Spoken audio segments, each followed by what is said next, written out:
안녕하세요. 오늘도 하나님께서 주시는 은혜와 기쁨이 넘치는 하루가 되시기를 축복합니다. 다 함께 찬송가 546장을 찬양하겠습니다.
하나님께서 오늘 우리에게 주시는 말씀은 에베소서 6장 17절 말씀입니다.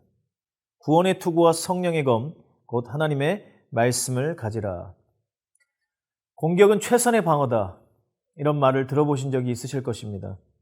보통 스포츠에서 많이 사용하는 말인데 방어에만 치중해서는 안 되고 공격을 해야 이길 수 있다는 의미를 담고 있습니다. 우리는 지금까지 하나님의 전신갑주 5가지를 살펴보았습니다. 하나님의 전신갑주 6가지 중 우리가 앞서 살펴본 5가지는 모두 방어구에 해당하였습니다. 이제 오늘 그 마지막 그리고 유일한 무기라고 할 수 있는 성령의 검을 우리가 함께 보겠습니다. 전쟁이든 스포츠든 방어만 해서는 결코 이길 수 없습니다. 아무리 방어를 잘해도 실수는 있을 수밖에 없고 결국에는 끊임없는 공격에 무너질 수밖에 없습니다. 최선의 방어는 공격인 것입니다. 결국에는 적을 쓰러뜨리지 않으면 싸움은 끝나지 않습니다.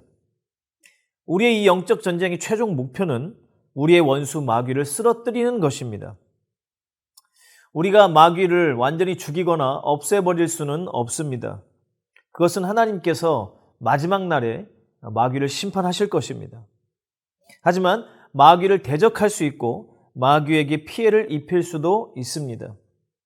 야고보서 4장 7절 말씀에 보면 마귀를 대적하라 그리하면 너희를 피하리라 말씀하셨습니다. 마귀가 자신을 대적하는 사람, 자신을 공격하고 자신과 싸우는 사람을 피한다라고 성경은 말씀하시는 것입니다. 그 마귀와 싸우는 무기는 바로 하나님의 말씀입니다. 그런데 오늘 이 하나님의 말씀을 수식하는 그 하나님의 말씀에 대해서 바로 성령의 검이다라고 이렇게 표현을 하고 있습니다. 악한 영의 역사는 거룩하신 성령 하나님의 역사로만 물리칠 수 있습니다. 성령 하나님께서는 진리의 말씀을 통해서 역사하시고 진리의 말씀이 있는 곳에 역사하십니다. 하나님의 말씀이 성령의 역사가 없으면 그것은 그냥 글에 불과할 수도 있습니다. 우리가 가끔 그런 이야기를 듣습니다. 불신자들도 하나님의 말씀, 그리고 성경을 읽는다라는 그런 이야기입니다. 인도의 성자라고 불렸던 이 간디도 생전에 성경을 읽었고 특히 마태복음에 나오는 산상수훈을 읽고 나서는 산상수훈은 나의 가슴을 파고들었다라고 표현을 할 정도로 그렇게 깊은 감명을 받았습니다. 실제 그의 삶과 행했던 일들을 보면 표면적으로는 산상수훈의 내용과 닮아 있는 것처럼 보이기도 합니다. 하지만 그는 산상수훈에서 가장 중요한 예수 그리스도를 찾지 못했습니다. 팔복이 말씀하시는 것이 그 표면적 내용이 아니라 그것이 바로 예수 그리스도가 어떤 분인지를 우리에게 가르쳐 준다라고 하는 것을 간디는 깨닫지 못했습니다. 왜냐하면 성령님의 역사가 없었기 때문입니다. 성령님의 역사 없이도 얼마든지 하나님의 말씀을 읽고 사용할 수 있습니다. 과거 한국에 많은 운동들, 민주화 운동을 비롯한 많은 운동들이 있었을 때 성경에 나오는 진리를 알지니 진리가 너희를 자유케 하리라라고 하는 이 말씀을 신앙이 없는 사람들도 그리고 예수님과 관계없이 하나의 그 운동의 모토처럼 사용했던 그런 것을 봐도 우리는 알 수 있습니다. 그러나 성령 하나님의 조명하심과 깨닫게 하심과 역사하심이 없이 하나님의 말씀은 그저 좋은 말에 불과하고 세상의 교훈, 속담, 격언과 다를 바가 없습니다. 그것은 예수님의 제자들에게도 동일하게 적용되었습니다. 그들은 예수님과 함께 3년을 있으면서 예수님의 말씀을 직접 육성으로 듣고 배웠습니다. 그러나 예수님께서 이 세상에 계실 때에는 그들은 그 말씀을 대부분 깨닫지 못했습니다. 사복음서에는 제자들조차도 주님의 말씀을 깨닫지 못했다라고 하는 그런 기록이 여러 군데 나옵니다. 왜 그렇습니까? 하나님의 말씀은 인간의 지혜와 경험과 생각으로 깨달을 수 있는 것이 아니기 때문입니다. 요한복음 14장 26절 말씀에 보면 보혜사 곧 아버지께서 내 이름으로 보내실 성령 그가 너희에게 모든 것을 가르치시고 내가 너희에게 말한 모든 것을 생각나게 하시리라. 예수님께서는 바로 그 제자들에게 성령님께서 오시면 내가 너희에게 했던 모든 말들을 생각나고 그리고 그 참된 뜻을 깨닫게 하실 것이라고 말씀하셨습니다. 그리고 그 후 성령 강림, 오순절 성령 강림 이후에 제자들은 완전히 달라졌습니다. 그들 안에 있던 그 주님의 말씀이 성령 하나님의 역사하심, 가르치심, 깨닫게 하심으로 엄청난 능력이 되어 역사하기 시작했습니다. 그들이 말씀을 선포할 때 귀신이 떠나가고 병자들이 일어나는 그런 기적이 일어났던 것입니다. 말씀은 성령 하나님의 역사하심 안에 있을 때만 말씀이 말씀되는 것이고 진리가 진리되는 것입니다. 성령님의 도움 없이는 절대로 그 어떤 방법으로도 그 어느 누구도 하나님의 말씀을 깨달을 수 없고 진리에 이를 수 없습니다. 그렇기 때문에 하나님의 말씀은 바로 성령의 검인 것입니다. 성령 하나님은 우리가 어떤 상황에서든 그 상황에 가장 필요한 말씀을 사용하여 영적 싸움에서 이기게 하십니다. 12사도들이 복음을 전한다는 이유로 사로잡혀서 공회에서 신문받을 때 바리새인과 서기관, 제사장들은 자신들의 학문, 논리, 그리고 세상의 권력을 총동원해서 그들을 공격했습니다. 그때 성령께서는 이 베드로와 요한의 입을 통해서 하나님의 앞에서 너희 말 듣는 것이 하나님 말씀 듣는 것보다 옳은가 판단하라. 우리는 보고 들은 것을 말하지 아니할 수 없다라고 말씀하시어 그들의 입을 막으셨습니다.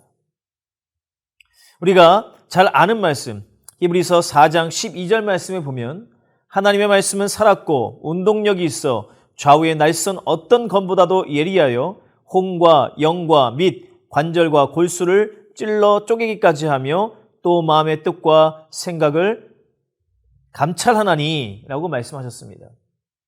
그렇습니다. 성경은 이 하나님의 말씀이 예리한 검이라고 말씀하십니다.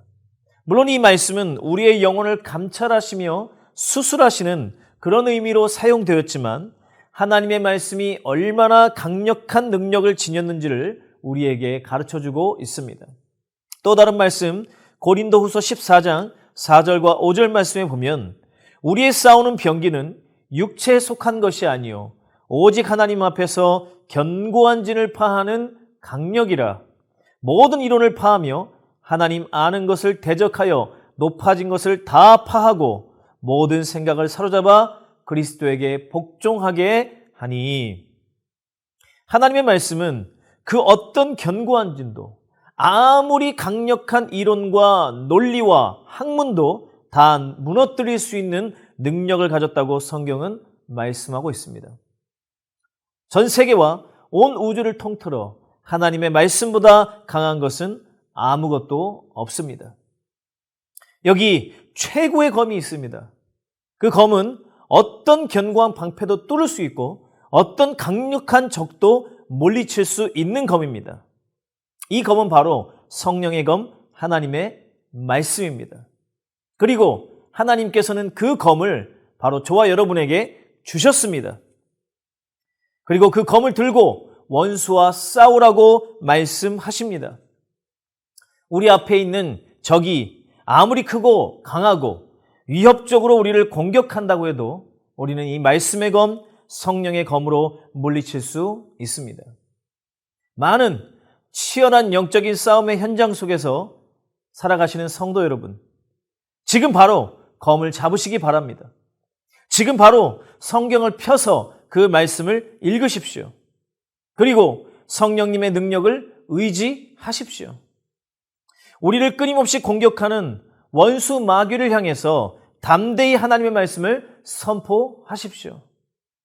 마태복음 4장 10절에서 예수님의 그 말씀을 의지해서 사탄아 물러가라 믿음으로 명령하십시오. 그때 우리는 말씀의 능력을 경험하게 될 것입니다. 성령의 검을 굳게 잡고 날마다 승리하시는 성도님들이 되시기를 바랍니다. 마치시고 함께 기도하실 때 첫 번째로 나 자신과 가정을 공격하는 원수 마귀의 공격을 깨닫게 하시고 말씀으로 물리치게 하소서.